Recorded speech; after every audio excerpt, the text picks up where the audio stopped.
Assalamualaikum warahmatullahi wabarakatuh. Baiklah, di sini saya akan mempresentasikan hasil dari proposal penelitian yang telah saya lakukan, di mana proposal penelitian saya itu berjudul Proses Pemberdayaan Masyarakat Melalui Usaha Kuliner Masakan Gulai Pangek Sasau di Desa Sumpor. Sebagai peneliti, nama saya Aisyah Indrani Putri dengan NIM 21005090. Baiklah, kita masuk pada bab 1 dari proposal penelitian saya, di mana bab 1 terdiri dari latar belakang masalah, pembatasan masalah, rumusan masalah, tujuan penelitian, dan juga manfaat penelitian.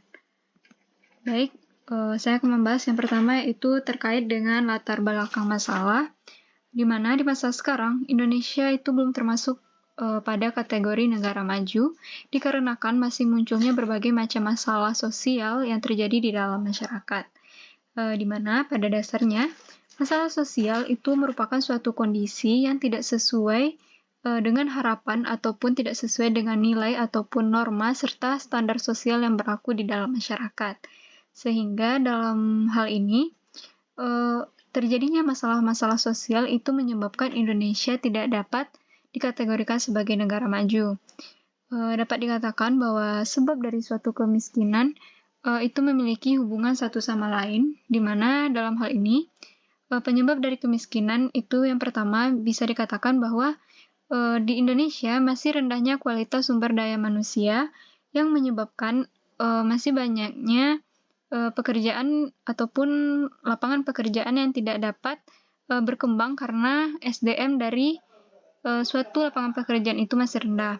Selanjutnya, pemerintahan yang masih belum berdaya untuk melakukan pelaksanaan pembangunan, di mana ketidakmerataan pembangunan di Indonesia menjadi salah satu penyebab dari suatu kemiskinan. Selanjutnya itu adalah pengadaan sarana dan prasarana yang belum merata dan memadai, di mana hal ini juga terkait dengan poin kedua tadi, yang mana kita dapat melihat bahwa terdapat perbedaan yang sangat signifikan terkait dengan pengadaan sarana dan prasarana di kota dan juga di desa. Selanjutnya, sebab dari suatu kemiskinan itu juga terjadi karena masih kurangnya modal. Dapat kita lihat bahwa Indonesia sendiri itu masih kekurangan modal, baik itu karena adanya dana korupsi ataupun terjadinya berbagai hal-hal yang menyebabkan modal tidak berjalan sesuai dengan apa yang diharapkan. Selanjutnya itu adalah masih runyamnya langkah-langkah prosedural ataupun aturan yang berlaku, di mana antara masalah yang terjadi di Indonesia dengan aturan yang berlaku itu tidak sesuai. Masih adanya penyalahgunaan kekuasaan ataupun hal-hal terkait yang mana sebenarnya itu sudah diatur di dalam undang-undang, namun tetap saja dilanggar sehingga menyebabkan adanya pihak yang dirugikan sehingga kemiskinan tidak dapat diberantas. Baik, untuk selanjutnya itu adalah terkait pembatasan masalah. Berdasarkan uraian telah dipaparkan terkait dari latar belakang masalah yang telah saya jelaskan tadi, maka mengenai pemberdayaan masyarakat itu dapat dilakukan melalui usaha-usaha. Dalam hal ini saya mengambil yaitu usaha pembuatan gulai pangek sasau, di mana mulai dari masih menjadi pegawai dari usaha tersebut hingga nantinya pegawai-pegawai tersebut dapat berkembang menjadi pemilik usaha mandiri dari pembuatan gulai pangek sasau tersebut. Maka di dalam penelitian ini akan difokuskan pada proses serta hasil yang diterima oleh pegawai dan masyarakat, sehingga usaha pembuatan gulai pangek sasau menjadi suatu usaha yang berhasil dalam memberdayakan masyarakat di Desa Sumpor. Baik, selanjutnya itu terkait rumusan masalah, di mana agar penulisan ini dapat terarah dan nampak terkait titik fokusnya dengan jelas, maka saya merumuskan masalah pada penelitian saya, yaitu yang pertama, bagaimana proses pemberdayaan masyarakat melalui usaha pembuatan gulai pangek sasau di Desa Sumpor dapat memberdayakan masyarakat. Yang kedua, apa sajakah hasil yang sudah diperoleh oleh masyarakat Desa Sumpor setelah melalui proses pemberdayaan melalui usaha dari pembuatan gulai pangek sasau ini. Baik, selanjutnya yaitu terkait dari tujuan penelitian, di mana saya melakukan penelitian ini dengan tujuan yang pertama, yaitu untuk dapat memahami bagaimana proses pemberdayaan masyarakat melalui usaha pembuatan gulai pange sasau di Desa Sumpur. Dan selanjutnya, saya melakukan penelitian untuk mengetahui apa saja hasil yang sudah diperoleh oleh masyarakat Desa Sumpur setelah melalui proses pemberdayaan melalui usaha pembuatan gulai pange sasau. Baik, untuk yang selanjutnya yaitu terkait dengan manfaat penelitian, di mana saya melakukan penelitian ini mengharapkan bahwa penelitian ini dapat bermanfaat bagi peneliti ataupun bagi diri saya, yaitu penelitian yang saya lakukan diharapkan mampu menambah pengetahuan saya sebagai peneliti mengenai pembahasan yang dibahas maupun metode yang digunakan dalam melakukan penelitian, yakni terkait dengan proses pemberdayaan masyarakat di Desa Sumpur melalui pembuatan gulai pange sasau.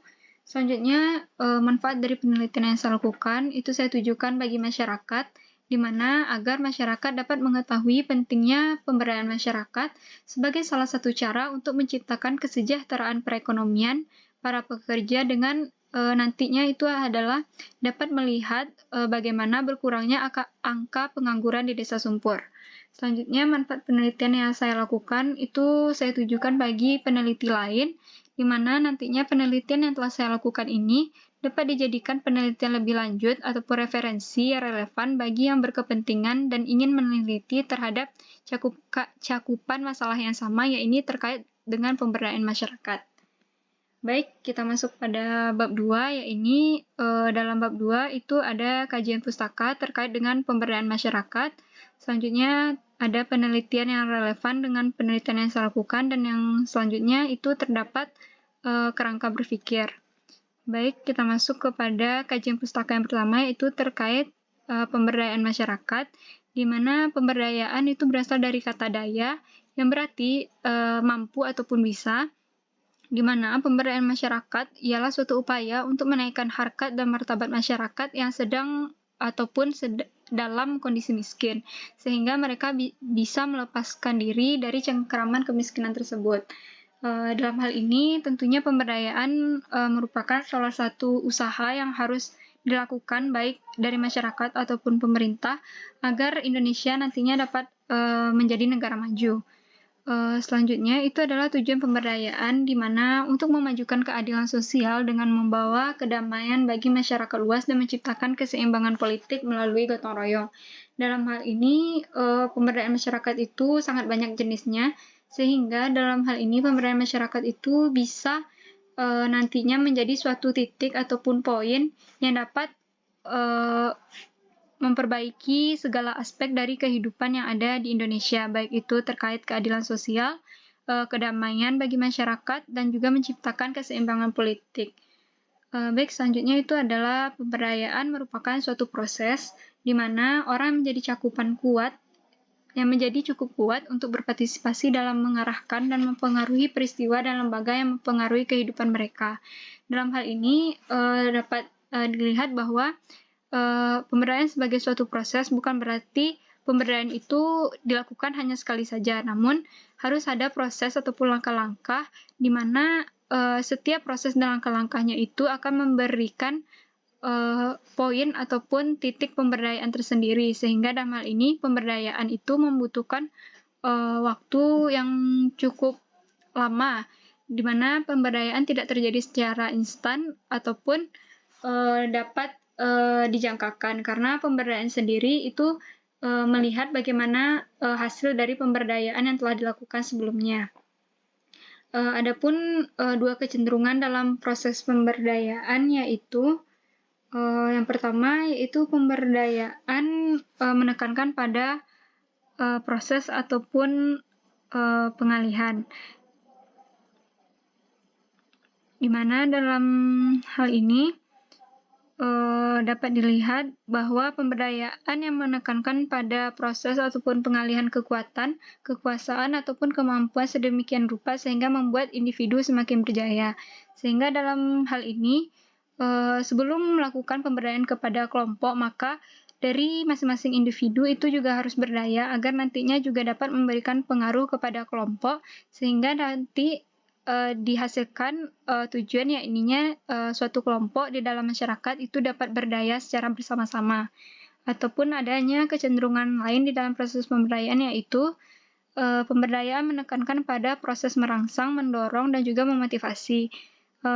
Sebenarnya hal ini hampir sama dengan poin 1, di mana apabila sudah ada salah satu individu yang memiliki kapasitas atau kemampuan untuk mengambil keputusan tentang pilihan hidup, serta sebagian dari proses dialogis, sehingga nantinya dia bisa merangsang, mendorong, dan juga memotivasi orang lain untuk bisa berdaya. Sehingga dalam hal ini memang suatu pemberdayaan itu cenderung pada harus adanya seseorang yang lebih maju terlebih dahulu ataupun yang lebih berdaya, yang nantinya itu dapat memberikan pengaruh ataupun contoh bagi masyarakat lain untuk dapat berdaya.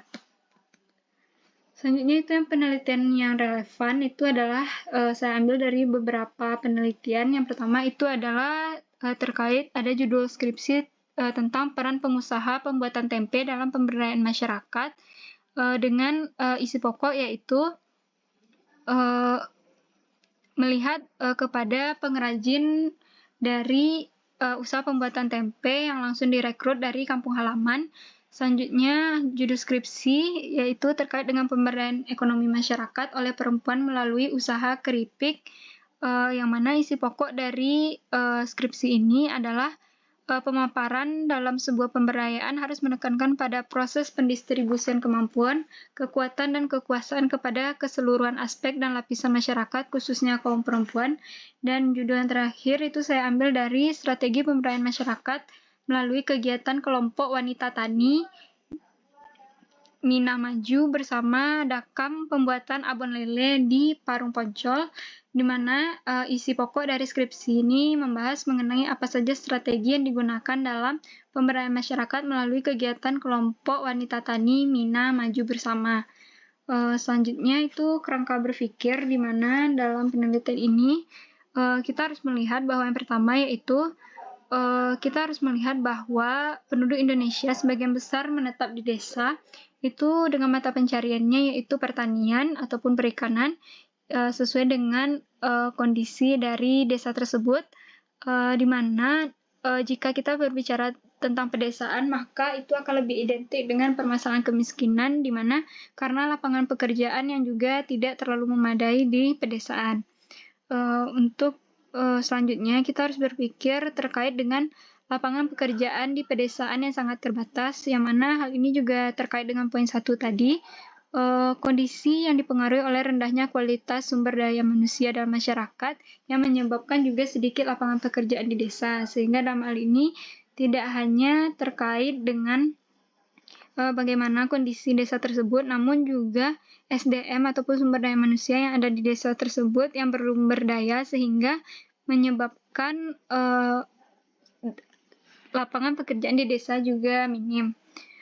Untuk yang selanjutnya yaitu di Desa Sumpur itu memiliki potensi alam yang dapat dimanfaatkan oleh masyarakat, di mana dalam hal ini masyarakat sudah mulai bisa mengoptimalkan pemanfaatan hasil alam yang ada di Desa Sumpur. Salah satunya itu ada di sektor perikanan, yakninya ikan sasau, yang mana dalam hal ini telah terlihat bahwa di Desa Sumpur pengangguran itu berkurang dan berdampak pada pemberantasan kemiskinan melalui usaha pembuatan pangit sasau.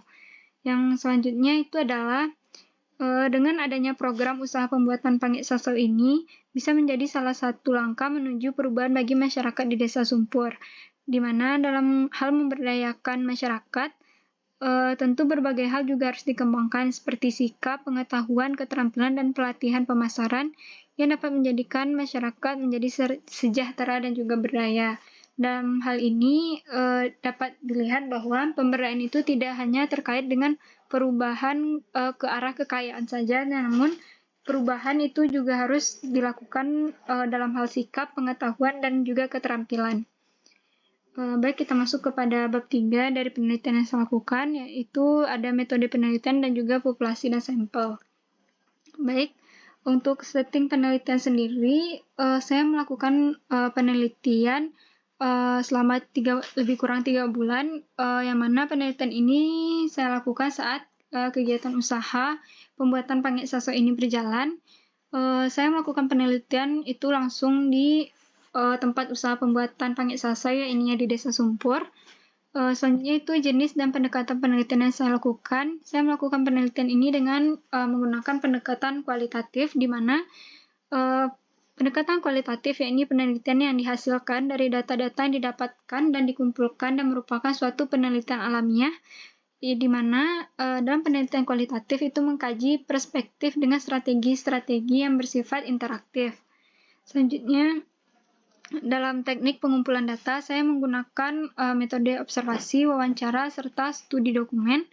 Selanjutnya, untuk sumber data, yaitu saya menggunakan data primer dan juga data sekunder. Selanjutnya, untuk terkait validasi dan juga keabsahan data, itu ada terbagi dua, yaitu terkait triangulasi sumber dan juga triangulasi data. Selanjutnya, untuk teknik analisis data, saya menggunakan teknik analisis deskriptif, di mana dalam hal ini saya melakukan analisis dengan teknik tersebut karena didasarkan atas pertimbangan bahwa sasaran penelitian ini adalah terkait dengan kegiatan usaha yang dilakukan, yang mana meliputi kegiatan reduksi data, di mana reduksi yaitu menganalisa sesuatu secara keseluruhan kepada bagian-bagian ataupun menjelaskan tahap-tahap dari proses perkembangan sebelumnya, yang mana dijadikan secara lebih sederhana, sehingga nantinya dalam melakukan analisis data saya akan melakukan analisa terhadap satu bagian yang nantinya akan dilanjutkan kepada bagian yang lebih sederhana. Selanjutnya, untuk metode penentuan informan ataupun subjek penelitian, dalam hal ini saya sebagai peneliti menggunakan teknik purposive sampling, di mana purposive sampling ini ialah salah satu teknik sampling non-random, di mana penelitian menentukan pengambilan sampel dengan cara menetapkan ciri-ciri khusus yang sesuai dengan tujuan penelitian, sehingga diharapkan dapat menjawab permasalahan penelitian. Dalam hal ini, saya juga meminta saran kepada usulan dari Wali Nagari Sumpur dan juga pemilik usaha dari Pangek Sasau, agar nantinya subjek penelitian saya ini cocok dengan tujuan penelitian yang saya lakukan. Baik, sekian yang dapat saya sampaikan. Terima kasih. Assalamualaikum warahmatullahi wabarakatuh.